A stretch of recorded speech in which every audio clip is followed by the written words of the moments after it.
Hey there, Makarov owner. Part 2 of our AR-40 Smith Wesson problematic stuff. So once again, not a video for kids and what have you. So if you're over 18 or whatever.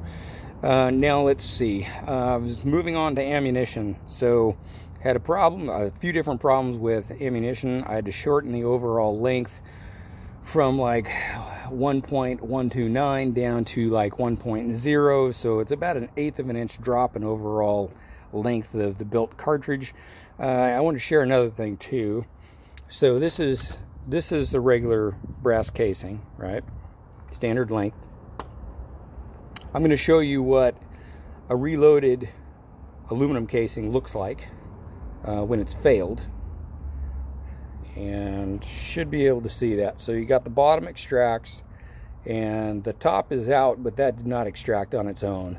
What actually happened was the next cartridge in line slammed into what was left of the casing in the chamber, and then the breech was stuck, and I had to take a hammer and a screwdriver and drive the bolt backwards in order to be able to get this out of the gun. So never ever use aluminum casings in at least my AR-40. You do whatever you want, but I'm telling you, it's a bad deal. So and I'm using 175 grain cast lead bullet, Lee precision mold.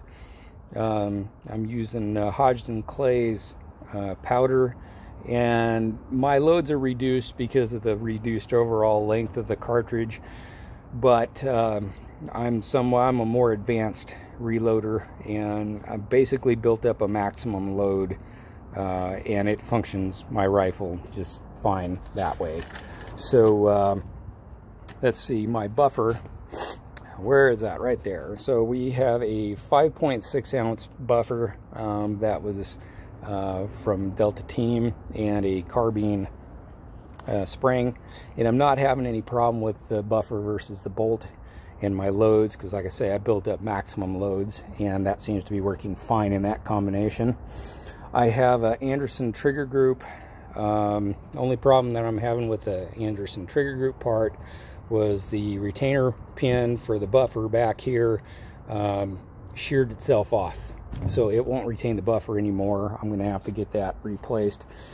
And let's see what else. So I was also going to talk about why is it that I would do 40 Smith & Wesson. Well, I have like 3,000 of these casings that I've picked up over the years, so a lot of the cost in reloading this ammunition I already have in the casings. So with powder and lead, since I'm casting my own bullets, I can cast probably for 75 to 100 bucks a thousand at 175 grain with, I'm not going to tell you what my load is on the powder, just because I'm not 100% certain. And I would say for you, start out low and work up, and bring it up until it safely cycles the weapon, and you'll be better off. But the reason I can use the pistol cartridges, and I chose to do this build, was because I can reload my own ammunition very inexpensively with cases I already had, and lead I already have, and bullets that I can mold. And the cost comes, instead of paying 10 or 20 bucks a box of, say, 50, I can make 1,000 rounds for 75 to 100 bucks. And there's no gas system, so I don't have to worry about lead building up into a gas system and causing me problems that way, as they would in most semi-automatics. So and I'm also not coating my bullets. So anyway, and let's see, so I had some pretty bad jamming problems with the cases, and the worst ones were where they would, the case would tip up, right, and it gets stuck in between, let's say up in the top of the receiver, between the bolt and the bolt handle, and that was awful. Or they would get stuck kind of like this once again, and they would be on the other side, so the inside of the ejector And those problems are just crazy. I really, I wish that there was another way to do that. So I was also going to talk about changes that I would make. So my thoughts after having gone through this with this lower, if I was to do it again, and I probably will, I'd probably use a multi-caliber lower with an insert for, you know, the Glock components. And if it were possible, I don't know if there's anything on the market for it yet, but if you could have the extractor and the ejector for the standard AR-15 and maybe use the standard bolt. I know it has the lugs on the front, which we don't need for this, but that ejector and extractor work.